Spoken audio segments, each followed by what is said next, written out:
All right, everybody, we are live for a special DK Pittsburgh Sports Ask Anything post-game edition for the Pittsburgh Steelers loss to the Los Angeles Chargers. I almost said San Diego. The Los Angeles Chargers, 41-37. I am Eddie Provident. With me is Zach Smith. Smitty. Yo, what's going on? You are way too fired up for a loss right now. That's all I'm going to tell you. It's been a long day, man. I know. Listen, that defense isn't the only crap I've had to deal with. I've had a plumber at my house for the last 6 hours today, so it's been a lot of fun. I've been dealing with crap on the Steelers side. I've been dealing with it at my house. It's been a rough day on and off the field if you're a Pittsburgh Steelers fan. Just to kind of go over what happened, Steelers came back from 17 points in the fourth quarter to tie the game up at 34-34, only to have the defense let up, a 51-yard, 52-yard, something like the 50-something yard touchdown pass. Vintage Mike Williams touchdown. That's pretty much what he does. Yeah. So, and then the offense just couldn't get it done. Ben Roethlisberger was sacked. They had a 3rd and 29 after the delay of game, went to 3rd and 30 a lot. And yeah, man, it wasn't, just wasn't going to get it done when you're backed up like that. It is what it is. I appreciate the effort, especially from the offense today. Yeah. The defense was severely understaffed. No TJ Watt, no Minka Fitzpatrick, no Joe Hayden, already down Stephon Tuitt, already down Tyson Alalalu. So you've got 5 starters on the defensive side of the ball out. I wasn't expecting much from the defensive side of the ball today, but I think even this was bad. Before we get into questions, before I let you go, Zach, ask your questions in the comments section. Yep. Wherever you're watching, we're live on Facebook, we're live on YouTube, we are live on Twitter. Throw your questions in there. We will get to them as quick as we can. We're going to try to go for about 20 minutes, maybe a half hour here, and try to get some good Steelers talk in. But Zach, what's your thoughts on the game? I gave you my quick synopsis of just frustration. Where are you at with it? Yeah, I mean, we came into this game thinking that we knew what the game plan was going to be with them running the football. It turns out Najee Harris gets 12 carries, which you do not want to see against a team in the Chargers that is dead last in terms of allowing teams to run the football. Now, game script was not favorable to the Steelers being able to establish the run, and I do understand that. However, even when there were situations for them to run the ball, and I don't know, is this on Ben? Is it like a lot of his decision RPO stuff? Because they've been very vocal about that being more part of the offense and putting it more in the quarterback's hands. So I don't know, but obviously I don't love that. But as a whole, the offense, of course, they play their best football game when the defense is so undermanned that it doesn't matter because they couldn't have stopped anybody today. Eddie, what school is it? What high school is it that you or the film coordinator for? West Mifflin. Yeah, they wouldn't have stopped West Mifflin's offense tonight. They might have stopped West Mifflin's offense. Maybe that Steel Valley 2016 team that I coached, the Mercy Boys. But let's get into some questions here. I'm just going to start at the top and work our way down. Tyler says, you two are hideous. Tyler just lost his spot as co-host for Around the 412. We're looking for a new co-host now for Around the 412. You can put your application in, with Smitty. Anything, any Anthony McFarland, Zach Banner, will they ever play? Great question, Meatwad. Yeah, so I think the thing with Zach Banner is, right, you're just like waiting for one of the offensive line to have like that poor of a, or a tackle specifically, to have that poor of a performance where it allows you to make the switch because they don't want to mess with anything other than that. Like no one on the offensive line. Okay, Chooks did have a really nice block getting out on the Pat Fryermuth touchdown. Yeah, he did. Yep. Today. But like Zach Banner, they gave him a 2-year contract after he tore that ACL, like thinking, they know that he had to go through the rehab and everything like that. He's back. He should be in the lineup. I mean, yeah, right now he's just collecting a paycheck for pretty much nothing. Yeah. let's get to a little bit more like current today stuff. Well, see, I do want to say they mentioned Anthony McFarland in that too, though. So Okay. I wanted to just say, like, the thing with Anthony McFarland is he doesn't provide anything special teams wise, whereas like Benny Snell does play special teams, Right. Kalen Balaj does play a little special teams.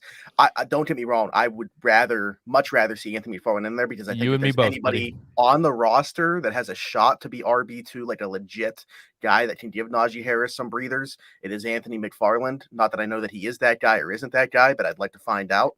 But he's Yep. not even getting a shot. All right, we got Angelo Abella says, "What's more infuriating with this team, the injuries on defense or Matthew Canada's play calling?" I want to Matthew, spend some wow. time on this one because I have feelings, but I'll let you go first. Is this Matt Canada's mom behind a burner account? Matthew Canada. Matthew, I have the not first heard name came out, man. Yeah, that's full first name. So for me, it's just weird because it seems like Canada completely changes his play calling when they get into the red zone. How are you going to ride Najee Harris to the ground, run his tires off, but when you're inside the 5-yard line, you don't want to give him the football. It's just Matt Canada. Listen, I understand that he doesn't have like the perfect offense for what he wants to do with a 39-year-old immobile quarterback. But he just seems way over his head in terms of what he's able to scheme up against an NFL defense, especially in the red zone. Yeah, I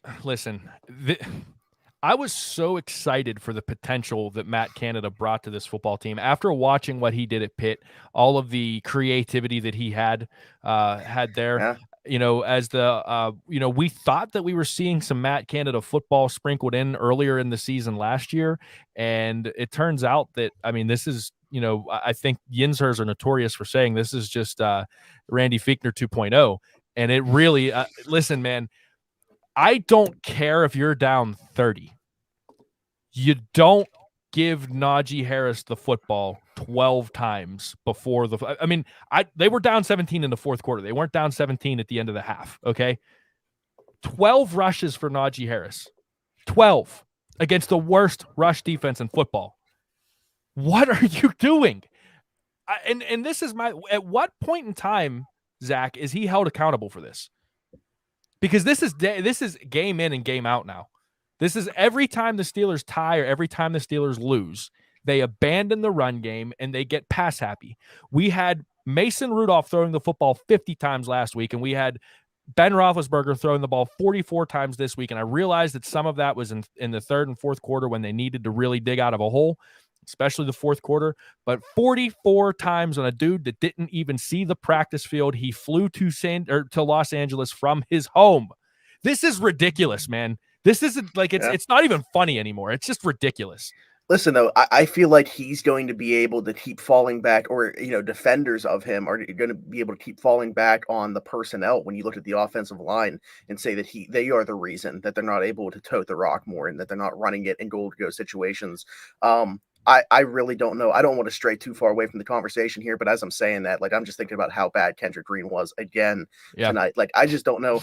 Maybe the answer is to draft a center and have him play guard, and then you have like a pretty solid, because I think he could be a really good guard. I think that they were, in over their heads thinking they're going to just draft a guy that had 4 starts at center in college and plug and play him. But he is just way in over his head right now as well. Yeah, David Jameson. There's David Jameson. That's the next co-host with Around the Forum. There you go, man. Why is Green snapping the ball like it's coming out of a cannon? That is a great question, David. I think a lot of people would love to know the answer to that. I put Daniel Hayes up here because he said gonna have to disagree, and then he elaborates. They had to get rid of the run game because Harris was bound to get hurt. Then he did. He almost had his knee blown out. That was a disgusting looking tackle. I get it, man. I get it, but that's what's working for your offense right now. Najee Harris is what is working for this offense. Okay, that is what they're able to get these slants and the stuff going down the middle of the field. It's all working because people are worried about Najee Harris getting the football, and when you don't give Najee Harris the football, you end up getting into situations where the defenses could just sit back and prey on it. They can go after the quarterback, or they could just wait for these Ben doesn't have I don't think he has as weak of an arm as everyone said he has at the beginning of the season, but he definitely doesn't have the arm that he used to have. And people could just sit there and wait on these routes because they know that they're coming. You've got to keep pounding the rock with Najee. I don't care, man. Like That's what he's getting paid for. He's getting paid to run the football. He wants to run the football. Listen to every single time he's in front of a microphone. He wants to run the football. He wants the ball more. He wants the ball in every situation you can give it to him. Give him the football. So as far as like this comment specifically, so if you're going to argue like game script, I 100% get that. Eddie and I were actually talking about that before we pressed the go live thing, and that's what I was saying is they couldn't really establish a run much because of game script kind of making them go pass heavy. But if like the argument is going to be as far as getting hurt, I mean, look at who they're putting the game in the hands of. Then a 39-year-old quarterback who had a major elbow surgery just over a year ago, and didn't practice at all this week and is dealing with the injuries that he is already this year. So, I mean, that can't be the reason. All right, let's move to the defensive side of the ball before I have a heart attack. Well, okay, yeah, this is the best. This is what's going to set me over for the heart attack. Rick Swartz says, why couldn't the Steelers contain Herbert running when the guys like Jackson so much when they see guys like Jackson so much and seem to contain him okay? I'll be honest with you, I don't think that they thought they had to worry about it as much, and Herbert exploited that. I think that's where it's at with it. You got anything more you want to add to that? I mean, we've had this conversation how many times? I feel like, as far as like, I feel like this is why Steeler fans don't appreciate Lamar Jackson as much as everybody else, because what Lamar Jackson looks like against the Steelers. So I 100% get where this question's coming from in terms of the way that they've been able to contain him. With a guy like Justin Herbert, I mean, yes, he can run, but I really think that the emphasis was on keeping everything in front of them, not letting them get behind you. Mike Williams, a ton of explosive plays in the first month of the season. Last month really wasn't making those plays like the game-sealing touchdown that he had tonight. But I think that was the point of emphasis. Why they didn't adjust and have a QB spy on him in the second half, I don't know, because this was a game-long thing. It wasn't like just a couple times where he broke contain and was able to get away. This was going on all night where he was getting to the second and third levels of the defense. Yeah. And again, problems with the run game, like when you factor in what Herbert was able to do. And again, that's quarterback scrambling, but then they couldn't contain Eckler either. I know he did a lot out of the pass game, but again, it's just more of the same problems. Bad tackling, bad gap control. Middle linebackers aren't playing great. Schobert had that really nice play on that fourth down stop to get the Steelers the ball back, where the Steelers briefly did take the lead off the leg of Chris Boswell. Go figure. Once again, he deserves some love. But yeah, I really don't know what to say about this defensive performance, because it wasn't totally unexpected. I mean, I don't want to make excuses for them. But I guess the silver lining of this whole game for me is just that the offense finally broke 30 points, and what we were missing on the defensive side of the football, you get those guys back, you might have something there.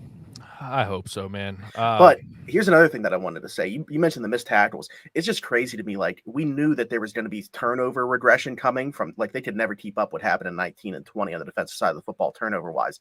But like the jump that they have this year in terms of missed tackles across the board, literally everybody is missing tackles this year. Edmonds had a 2% missed tackle rate last year. It's up to like 11%, 13%. Like, Cam Hayward's missing tackles, TJ Watt's missing tackles, everybody. Yeah. And on that, on the Herbert thing, and I think that this plays into the missed tackles as well, Smitty. One thing that the Chargers did on the stretch, they knew our defense would come out energized, so they would run bootlegs and screens. That's from Jeff Kirby. I think that's a great point. I think that the Chargers really exploited the fact that this was going to be a defense that was over pursuing things. Normally, when you get a young, inexperienced defense, that is one of the tendencies that you see is over pursuit. They're trying to make that tackle. They're trying to get there first. They're trying to get there in swarms. And so those boots, those, the little scrambles by the quarterbacks, when there's over pursuit, the screens, we saw a lot of screen game from the Chargers today, a couple that worked really well for them. That's what happens when you over pursue those, those guys they tend to slip away and get into the open field a lot easier, so that I think that was part of it as well. Timothy Hemmis brings up the point. This is the one that I've been hitting this drum for a few weeks now. The middle linebackers are missing Alalalu. The middle linebackers are missing Alalalu and Stephon Tuitt right now, man. I don't think people really look. This is I'm going to preface this. This has nothing to do with defending Devin Bush, because Devin Bush has been bad, real bad. Mm-hmm. But when you're playing the middle linebacker position, it's a lot easier to play the middle linebacker position when you have a very good defensive line in front of you that eats those blocks, that they have sound. We talked about gap control a couple minutes ago. Gap control is key for the defensive line so that the middle linebackers aren't trying to shed blocks to get the tackles. When the defensive line is not playing at its A game, it's almost impossible for the middle linebackers to play their A game. Yeah, if those offensive linemen are climbing to the second level and getting hands on Devin Bush, he's not breaking off of like no. That's not what he's supposed to be doing either. I mean, listen, he was a downhill thumper at Michigan, and we haven't seen him do that since, that ACL injury, obviously. And is he playing a little bit tentative? And is that, part of the problem? Is it as much mental as it is physical?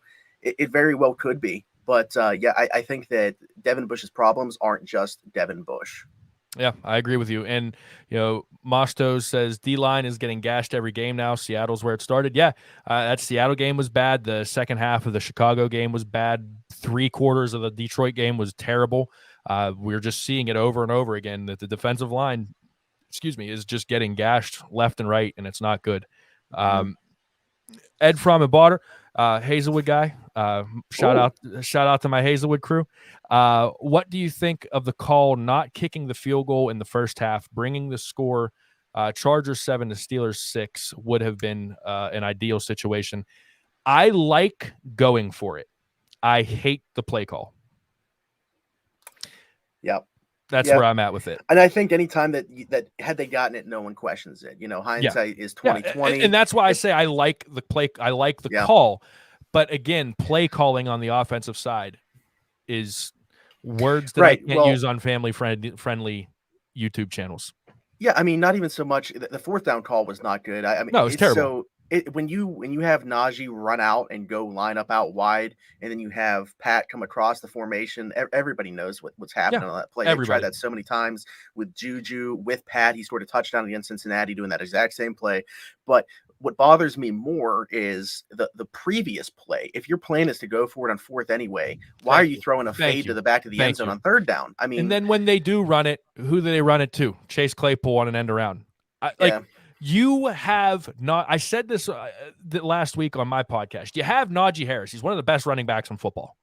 Statistically, look at it. He's one of the best running backs in football. He's the best rookie back in football. You have Najee Harris, who's 6'2", 240 pounds. He's 5% body fat. He's a freak of nature. When he gets going downhill, he's almost impossible to get to the ground. And you're not giving him the ball inside the 5-yard line. Make it make sense. Please, somebody make that make sense. Tell me why. I don't understand football as well as Matt Canada does. So somebody make that make sense for me. Yeah, they did the one time after Claypool drew a defensive pass interference in the end zone, and they were literally on the goal line. They handed it to Najee Harris, and he just jumped over the formation to score a touchdown. But yeah, I mean, again, to answer the question though, I did like going for it. I did too. Especially, I know that at the time you could be on both sides of this coin, right? Like, take the points with the way that you're going to need every single point with the way that the defense is looking like. At the same time, that's why I'm thinking they should have gone for it. It's because I'm thinking we're going to need all the points that we can get. I agree with you 100%, man. I couldn't have said it better. Jeremy Scott Morrison says, "Where are the coaching adjustments?" Great question. Still no answer for the overloaded offensive line. Still running the same jet sweep from last year at the goal line. There's so much tape on this stuff, but no adjustments. Listen, the Detroit Lions game last week was a case study in not making a defensive adjustment from Keith Butler. Everybody saw what was happening in that game, right? Everybody knew they were overloading the side of the offensive line, and then they were running to that side. They were going strong, heavy, 6 offensive line. They were going with a tight end, extra tackle, and they were running to that side, and they were doing it the whole game. And they ran for over 200 yards. And Keith Butler didn't make the adjustment until the fourth quarter. And now we're seeing the same kind of thing from Matt Canada. Okay, this isn't working. Passing the ball 45 times, 50 times a game isn't working. So maybe I should run the ball 30 times a game. Maybe I should keep pounding the rock with my really good running back. Nah, we're going to keep throwing the ball. We're not going to make the adjustment. Jeremy, that is the $1 million question with this football team. Where are the coaching adjustments? And listen, I am a Mike Tomlin apologist. I love Mike Tomlin. I think he's one of the top 3 quarterbacks in the NFL, or coaches in the NFL. Yeah. Hey, you know what? Maybe there's our future quarterback, right? No, he's one of the top 3 quarterback. Or I did it again. Now you're in my head, Smitty. One of the top 3 coaches in the NFL. One of the best, I think, of this era, no doubt. But at what point in time does he get some blame for these offensive and defensive coordinators? Because this is painful, man. Like the guys on the broadcast team are constantly pointing out all of the stuff that's happening, right? I go through Twitter, and all of the Twitter experts, they're all figuring out what's going on. That's how bad it is that the Twitter experts actually look like experts. Why can't the offensive and defensive coordinators that are making more than 6 figures figure it out if we all can see it? I mean, that's always been Tomlin's thing, at least in my opinion, was like, we know how great of a leader he is, how he can control a locker room and everything like that, and how much the players respect him and how he can get them up for any game. Like, for example, tonight, they have no business even being in this game, but they are right till the very end. But his shortcomings, I think, have always been in the coordinators. He doesn't have a coaching tree, and especially like on the offensive side for me, because I know that he has a hand in everything defensively. I think with him not being, the greatest offensive mind, that's why it's so important for him to have, a really strong, good offensive coordinator that can call plays. And whether that's Tomlin or more so the organization not investing in that, and that's a whole separate conversation in itself, is them always looking for an internal solution so they don't have to go spend real money on an offensive coordinator. I don't know. I don't know where the blame falls in that, but to me, that's always been the biggest thing for me with Tomlin is the coordinators on his staff. Are you good at I'm going to ask you a question now. We kind of touched on this a bit. Are you good with using Ben Roethlisberger the way they did today, off of no practice and no preparation whatsoever? And again, I understand that a lot of those passes and passing yards came in the fourth quarter, but I still think they overused the passing game in this game today. I still think that there wasn't enough balance, especially with a guy like Ben who was coming off of the week that he came off of. Do you agree, disagree? You think I'm making too much out of that? It's tough because especially like for one game, like specifically for today, I will say no. However, like as far as the lack of balance season long, I have more of an issue with. I think that, like, again, I keep saying game script and everything like that, but like the way that this game kind of set up for the Steelers, it kind of had to happen this way, in my opinion, for them to be able to get back into the ball game. At the same time, it was kind of, not to stray away from your initial question, but if you're going to pass, it's kind of weird how they tried to attack this Chargers secondary, because the Chargers secondary, they play a lot of too high safety. They want to keep everything in front of you. They want you to try to test them by taking shots. And for whatever reason, the Steelers obliged and tried to take shots down the field, something they really haven't done all year. So the utilization, I think, was odd, and that's what I'll say about it. As far as Ben passing 45 times, I don't want that to continue. But for today's game specifically, I think it needed to happen for them to have any chance. Okay. We'll stay on the Matt Canada thing. Hey, we could have a whole show just talking about the Matt Canada show. Do you I'm assuming he means, do you think Canada is trying to run plays for a quarterback that is mobile? And why don't they just ask Ben what he is comfortable with doing? I think those questions and those things are happening behind closed doors. Got to remember today's game plan. Ben, I'm sure I know for a fact from what Mason Rudolph said this week in his media availability, that Ben was having direct conversations with Sullivan, the quarterback's coach, Mike Sullivan, not the Penguins head coach, the Steelers quarterback coach. I know that they were in constant contact this week, and I know that Ben was, kind of in meetings through Zoom here and there, but he wasn't, obviously not at the facility because of the COVID protocol. I think that this week's game plan was made for Mason Rudolph because that's who they assumed was going to be the starter until, Ben got his clearance to play.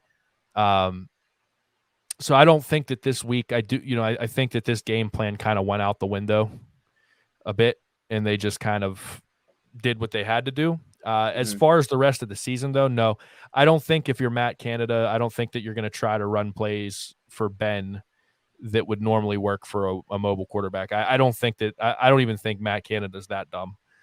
I hope not.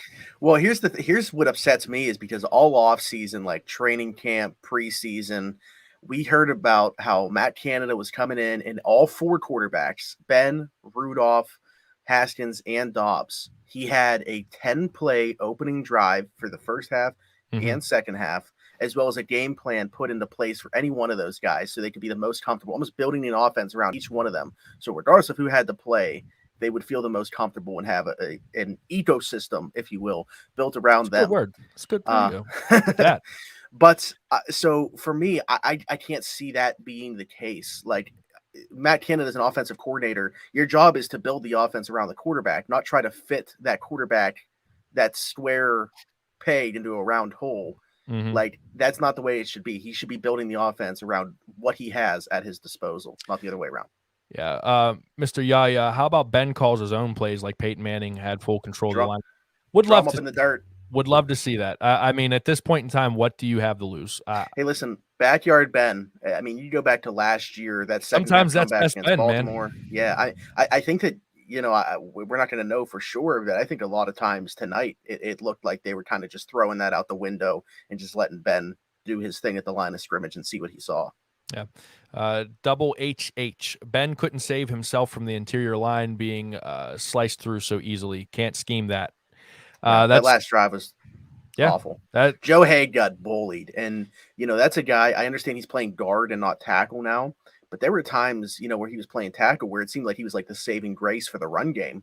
You look at like the Packers game and other times where he had to come in throughout the season. He looked like maybe he would be their best tackle option because of what he was doing as a run blocker. But yeah, he got absolutely exposed on that last drive. Joe Haig, they moved him into the interior. Joe Haig got bullied like Zach Smith as a 10-year-old in the McDonald's play zone. What a comparison. Yeah. We'll go. We got time for maybe like two more questions. Also, we'll stick with the offensive line, go back to the Hazelwood guys. All season, I feel Ben has been pounded. What can be done? With the depth that they have at offensive line or lack thereof, I don't know, man. I do know. I'm going to keep repeating myself. What do you think I'm going to say, Smitty? They should give the football to Najee Harris. I mean, like, if your quarterback's getting sacked and running around for his life, maybe give the football to the running back that has a chance to be an Pro Bowl running back this year. I don't know. Maybe. I think it might work. It stinks because I think the only shot at protecting him is probably taking playmakers or could be playmakers off the field in order to provide him some extra protection.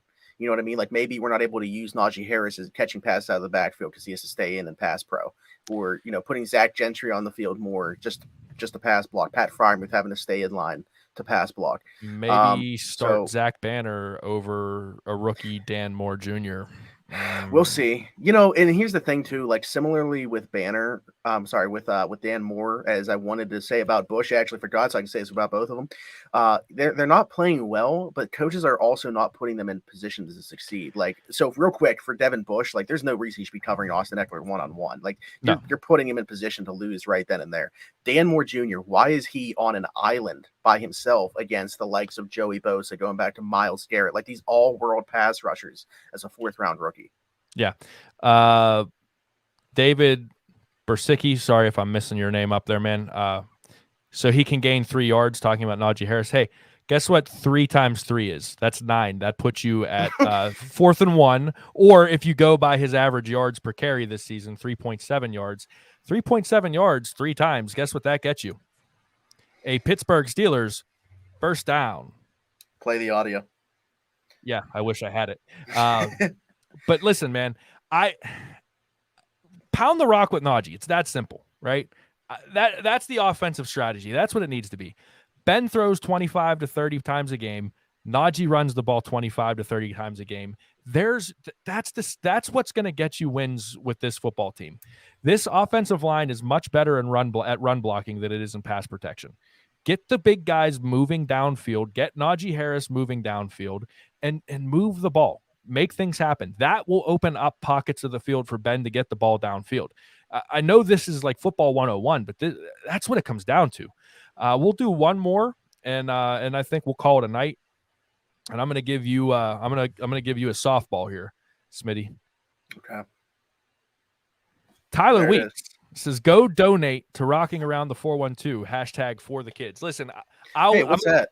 I'm gonna get on my. I'll give you your shine here, but I'm gonna say this, and I'm gonna get really serious and a little tiny bit sentimental as we end this show. Zach Smith, my co-host for tonight, and Tyler Weeks, his co-host on Around the 412, have been doing Rocking Around the 412, a Christmas charity that they put on themselves. 100% of the proceeds goes towards Christmas gifts and food for families who can't afford Christmas. They've already raised on their GoFundMe over $5,500. Last year, what you guys raised, 5,000? Yeah, 5,300. So yeah, this year they've already surpassed this year. Mm-hmm. And listen, they could be doing a lot of things with their time. I know that they're just just amateur podcasters, but they're doing something good for the community. So if you're listening to this right now, if you listen to this later on Megaphone or on YouTube as a recording, definitely consider throwing a couple bucks. You can find the GoFundMe URL on the Around the 412 Twitter page. It's the pinned tweet. But they're doing really good stuff, man, and it's a great cause. And I can't say enough about these two guys and what they're doing for their community. I'll hand it over to you to kind of fill the gaps, man. Yeah. So for anybody that's not familiar with Around the 412, we did recently this year join the DK Pittsburgh Sports Podcast Network, but we've been doing the podcast since 2017. In 2018, I was just like, man, we have like a decent bit of following here. Let's just see if we can do something with it, good for Christmas. And so I started the GoFundMe that year. And I think we raised about 1,500 that first year, and we didn't have like any connections yet in the community or anything really like that. What we did the first year was actually different than what we've been doing the next three. The first year we found a 24/7 pediatric center in Aliquippa. So these kids require 24/7. They require 24/7 care because of the condition that they're in. So we bought like a bunch of sensory toys. We had they gave us a list and everything like that. Got a bunch of stuff off Amazon. And even after we bought literally everything that they had on the list, we still had $500 left over. So I just literally wrote them a check for $500 for them to do whatever with. The last 3 years now, we've literally gone and found families in the 412 and 724 areas to be able to provide Christmas for. And when I say provide Christmas for, I mean every single penny that is donated goes to Christmas gifts for the kids, and also a gift card to whatever their local grocery store might be for them to be able to go and buy groceries to provide that holiday meal. These things are such for you and I, and for a lot of people listening, there's just such minuscule things. They're just commonplace. We're about to celebrate Thanksgiving this week and sit down and have a meal and think nothing of it. That's not that way for everybody. Yeah. We are all very, very blessed. Tyler and I have been very blessed our entire lives, and we recognize that it's not that way for everybody. So yeah, with us raising the amount that we have this year, we've been able to raise over $15,000 since starting it. So yeah, since its inception in 2018. Now, one more question for you before we get out of here. Have you figured out, have you found the families who are going to benefit from this yet? Or are we still looking for families? There's a couple. So if you guys know of families, definitely you can reach out to us at Around the 412. You can email us. Listen, I know even if you yourself are a family, I know that a lot of people struggle with asking for help, but that's what listen, just reach out to me privately. No one has to hear about, you know what I mean? I don't feel embarrassed about it, for one. Yep. Because no one knows. I could be in a position someday in the future where I need help. So when I'm in a position to provide that help, I absolutely love to do it. I love that Tyler and I are able to do this every single year. There are a couple families. I don't want to get into their stories or anything like that. I will say that one of them is a family that we've helped every single year. So you guys have already seen, we try to put out pictures and videos so you guys know where the money is going each year of them opening gifts and stuff, and the surprises on their face. But Yeah, one family is a repeat family. They've been there every single year. But if you guys know a family, you can definitely reach out to us because we're going to be able to provide Christmas for at least 5 or 6 families this year. Hopefully awesome. more. Shout out to Morgan and Sam from Yinzers for dyeing their hair for the cause. Eddie, I'm pretty sure, is going to do something as well. And hey, I don't know if Chad's still in here, but I think Chad owes us something. I'll put it out there. This is what I'll do because it was complicated the last time I made this comment. So I'm going to put it out here on the live Q&A so everybody hears it. The goal on GoFundMe is $7,500. You're at about $5,600 right now, 57, give or take. If they hit the $7,500 mark, I'm shaving the beard. So $7,500, the beard's gone.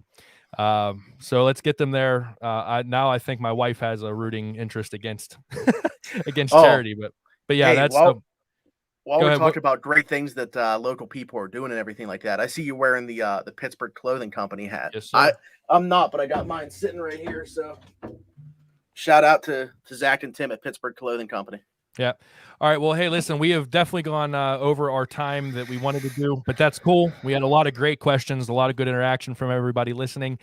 You can catch Steelers today. I believe we're going to try to get a Tuesday one out there, get back to doing that. We had some craziness going on these past couple weeks, so it's been a little sketchy getting those out, but we're just keep in tune, keep in touch with the website, with the Facebook, the Twitter, YouTube channel. We've got all the content coming out.